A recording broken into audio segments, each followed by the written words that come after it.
주님께서 여러분과 함께 루카가 전한 거룩한 복음입니다. 주님 영광 받으소서.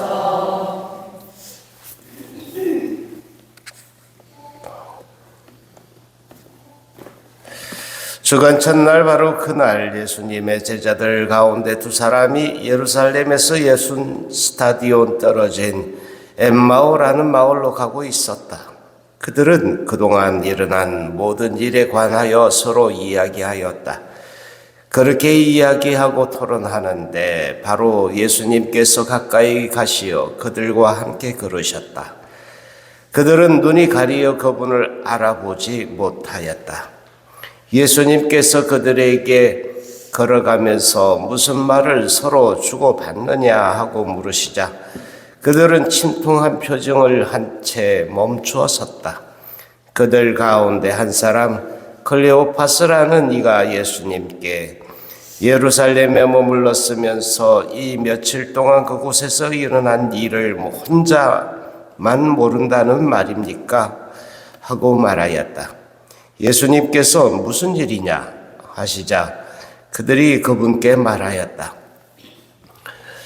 나자렛 사람 예수님에 관한 일입니다. 그분은 하느님과 온 백성 앞에서 행동과 말씀에 힘이 있는 예언자셨습니다. 그런데 우리의 수석사제들과 지도자들이 그분을 넘겨 사형 선고를 받아 십자가에 못 박히시게 하였습니다. 우리는 그분이야말로 이스라엘을 해방하실 분이라고 기대하였습니다. 그 일이 일어난 지도 벌써 사흘째가 됩니다. 그런데 우리 가운데 몇몇 여자가 우리를 깜짝 놀라게 하였습니다. 그들이 새벽에 무덤으로 갔다가 그분의 시신을 찾지 못하고 돌아와서는 하는 말이 천사들의 발현까지 보았는데 그분께서 살아계시다고 천사들이 알려주더랍니다. 그래서 우리 동료 몇 사람이 무덤에 가서 보니 그 여자들이 말한 그대로였고 그분은 보지 못하였습니다. 그때 예수님께서 그들에게 이르셨다. 아, 어리석은 자들아, 예언자들이 말한 모든 것을 믿는 데 마음이 어찌 이리 굼떠냐? 그리스도는 그러한 고난을 겪고서 자기의 영광 속에 들어가야 하는 것이 아니냐? 그리고 이어서 모세와 모든 예언자로부터 시작하여 성경 전체에 걸쳐 당신에 관한 기록들을 그들에게 설명해 주셨다. 그들이 찾아가던 마을에 가까이 이르렀을 때 예수님께서는 더 멀리 가려고 하시는 듯 하였다. 그러자 그들은 저희와 함께 묵으십시오. 저녁 때가 되어가고 날도 이미 저물었습니다 하며 그분을 붙들었다. 그래서 예수님께서는 그들과 함께 묵으시려고 그 집에 들어가셨다. 그들과 함께 식탁에 앉으셨을 때 예수님께서는 빵을 들고 찬미를 드리신 다음 그것을 떼어 그들에게 나누어 주셨다. 그러자 그들의 눈이 열려 예수님을 알아보았다. 그러나 그분께서는 그들에게서 사라지셨다. 그들은 서로 말하였다. 길에서 우리에게 말씀하실 때나 성경을 풀이해 주실 때 속에서 우리 마음이 타오르지 않았던가. 그들이 곧바로 우리나 예루살렘으로 돌아가 보니 11 제자와 동료들이 모여 정녕 주님께서 되살아나시어 시몬에게 나타나셨다 하고 말하고 있었다. 그들도 길에서 겪은 일과 빵을 떼실 때에 그분을 알아보게 된 일을 이야기해 주었다. 주님의 말씀입니다. 그리스도님 찬미합니다.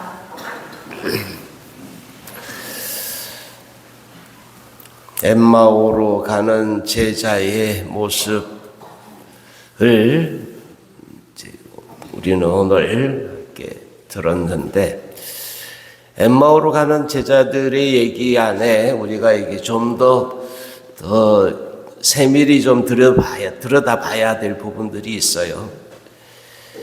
이들은 분명히 이 여인들이 예수님이 살아나셨다라고 빈 무덤에 대한 증언을 했음에도, 그리고 제자들이, 다른 제자들도 그 빈 무덤을 확인하였고 살아나셨다라는 얘기를 듣긴 들었어. 그런데 뻘소리로 듣는 거죠. 그럴 리가 있냐? 그럴 리가 있냐?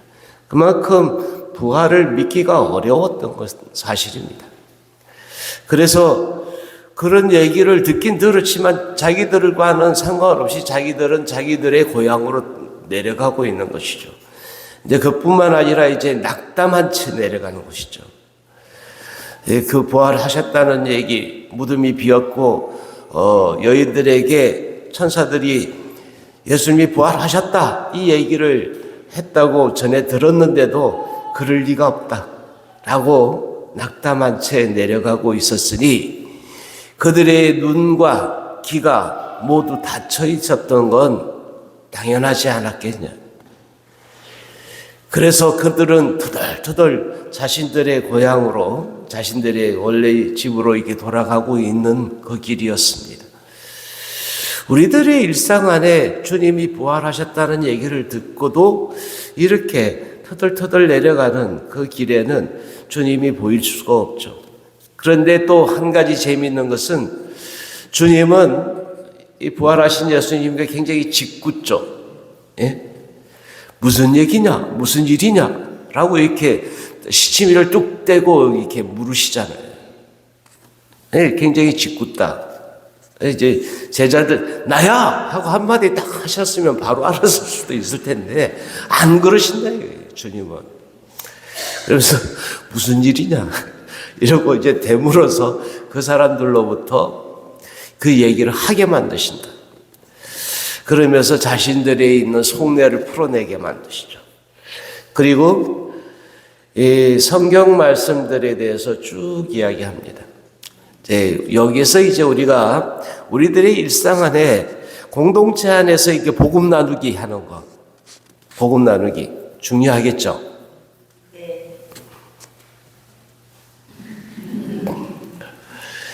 복음을 나누다 보면 어느 순간인가 내가 생각지도 못한 그런 일들에 대해서 이야기 나눌 경우가 있어요. 사람들의 경험은 다 다르니까 이럴 수도 있구나라는 그런 깨달음을 가질 수 있다. 한편 빵을 나눌 때, 예수님께서 빵을 나눌 때 그들이 눈이 열렸다. 이제 눈이 열렸다는 표현은 사실 이제 신앙적인 의미에서 믿게 되었다라는 이제 그런 의미로 이제 함께 연결이 되는데, 어쨌든 우리가 이런 얘기들을 나누는 가운데 신앙적인 부분들이 이제 깨닫게 되었다. 뭔가 낙담한 채 이렇게 자포자기한 그 상태에서는 보이지도 않고 들리지도 않아. 그런데 그 얘기들을 계속해서 반복적인 얘기들을 나누다 보면 그 안에 우리의 믿음이 샘솟는 거예요. 그러니까 이야기를 나눠야 돼요. 혼자 상상력으로 막 이렇게 저렇게 상상을 거기에 빠져 있으면 주님께서 왔다 가셨는지도 잘 모를 수 있다. 낙담한 채 내려가는 이들에게는 주님이 쓱 나타나셨는데도 알아보지 못하잖아. 우리들 일상 안에는 늘 그럴 수 있다. 일상 안에는 주님이 늘 함께 동행하실 수도 있는데 그때 이 복음들, 이 성경 말씀들을 함께 나누는 시간도 필요하지 않겠냐. 그리고 무엇보다도 빵을 나눌 때 우리는 바로 이 미사의 시간이죠. 주님의 성찬과 함께 주님을 제대로 알아볼 수 있게 된다. 부활하신 주님을 만나는 그 장소는 이렇게 길 위에서, 그리고 말씀을 나눌 때, 그리고 특히 이 빵을 나누는 순간 주님을 알아보게 돼요. 물론 결정적인 때는 빵을 뗄 때라고 이렇게 복음은 전하고 있습니다.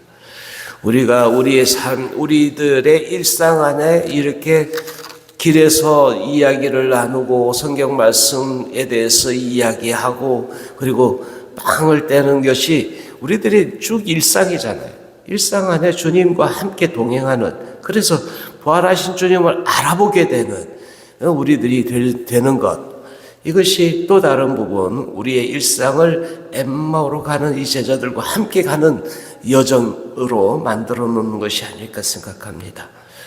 우리도 부활하신 주님을 만나러 가야 합니다. 그런데 어디로 갈 건가? 우리 일상 가운데서 우리가 길을 걸을 때에도 낙담하지 않고 주님을 향해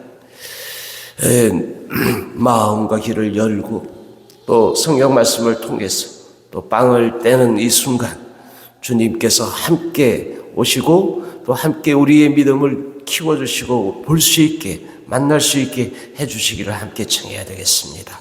아멘.